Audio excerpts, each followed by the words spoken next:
भी जानते हैं कि आज के समय में हर कोई भोजन में मांसाहारी खाने का सेवन किसी न किसी रूप में अवश्य ही करता है। परंतु क्या आपने कभी सोचा है कि जो मनुष्य मांसाहारी भोजन करता है और फिर ईश्वर की पूजा करता है, क्या ऐसे मनुष्यों की पूजा ईश्वर स्वीकार करते हैं?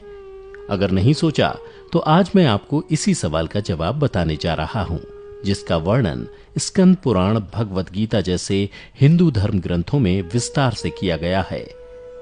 नमस्कार मित्रों, द डिवाइन टेल्स पर आपका एक बार फिर से स्वागत है। स्कंद पुराण काशी खंड 3 अध्याय में बताया गया है कि जो मनुष्य मांस खाता है उसके जीवन को धिक्कार है।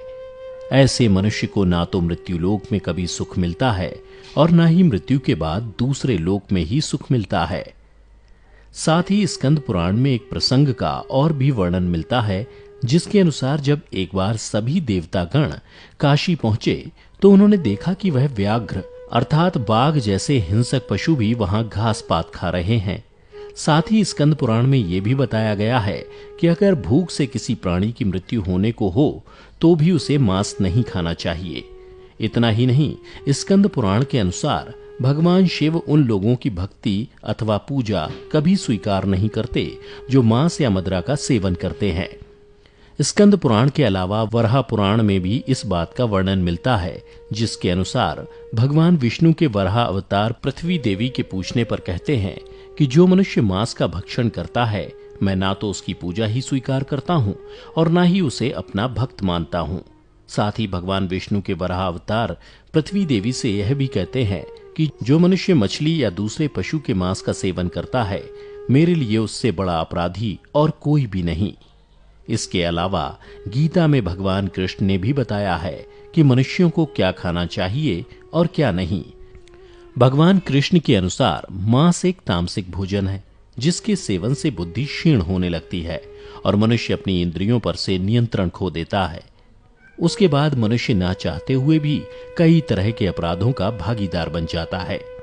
और ऐसा मनुष्य जब मेरी पूजा करता है या मुझे याद भी करता है तो मैं उसके पास नहीं जाता। साथ ही गीता में भगवान श्री कृष्ण कहते हैं कि मांसाहार भोजन राक्षसों के लिए है, ना कि इंसानों के लिए। गीता में भगवान श्री कृष्ण ने आहार को 3 वर्ग सत्व, रज और तम में विभाजित किया है, जिसके अनुसार सात्विक आहार आयु को बढ़ाने वाला, मन को शुद्ध करने वाला, बल, बुद्धि, स्वास्थ्य और तृप्ति प्रदान करने वाला होता है। हिंदू धर्म में मांस खाना सही है या नहीं, इसके बारे में कई लोगों के मन में भ्रम है और इसका मुख्य कारण है लोगों का धर्मशास्त्रों में वर्णित ज्ञान का ना होना। कुछ लोगों का तो यह भी मानना है कि वेद मांस भक्षण को जायज बताता है, लेकिन ये सच नहीं है। सच तो यह है कि वेदों में स्पष्ट रूप से बताया गया है कि पशु हत्या अर्थात पशु बलि पाप की श्रेणी में आता है। वेदों का सार उपनिषद और उपनिषदों का सार गीता है, जिसके अनुसार वेदों में मांस खाने के संबंध में स्पष्ट मना किया गया है। वेदों में बताया गया है कि जो मनुष्य नर, अश्व अथवा किसी अन्य पशु का मांस का सेवन कर उसको अपने शरीर का भाग बनाता है, गौ की हत्या कर अन्य जनों को दूध आदि से वंचित करता है, उससे बड़ा पापी इस सृष्टि में कोई भी नहीं। यजुर्वेद में बताया गया है कि मनुष्यों को परमात्मा की सभी रचना को अपनी आत्मा के तुल्य मानना चाहिए, अर्थात वो जैसे अपना हित चाहते हैं वैसे ही अन्यों का भी हित करें।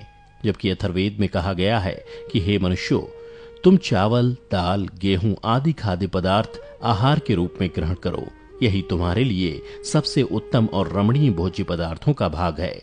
तुम किसी भी नर और मादा की कभी हिंसा मत करो।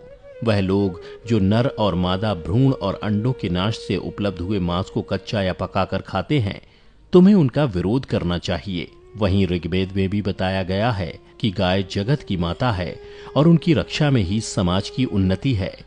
मनुष्यों को उनके समान सभी 4 पैर वाले पशुओं की रक्षा करनी चाहिए।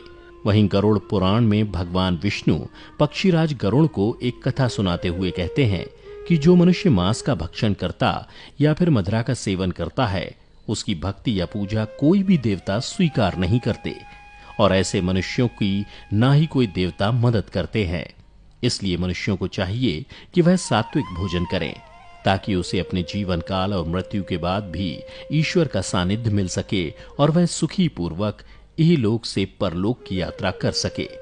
साथ ही भगवान विष्णु कहते हैं कि जो मनुष्य स्वाद के लिए दूसरे पशुओं की हत्या करता है उसे मृत्यु के बाद उसी पशु योनि में कई जन्मों तक जन्म लेना पड़ता है और वह भी उसी तरह मारा जाता है जैसे उसने खाने के लिए पशु को मारा था।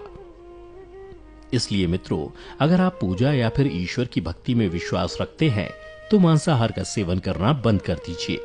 वैसे भी मांसाहार भोजन को वैज्ञानिक रूप से उचित नहीं माना गया है। यह मनुष्यों को कई तरह के रोगों से ग्रसित भी कर देता है।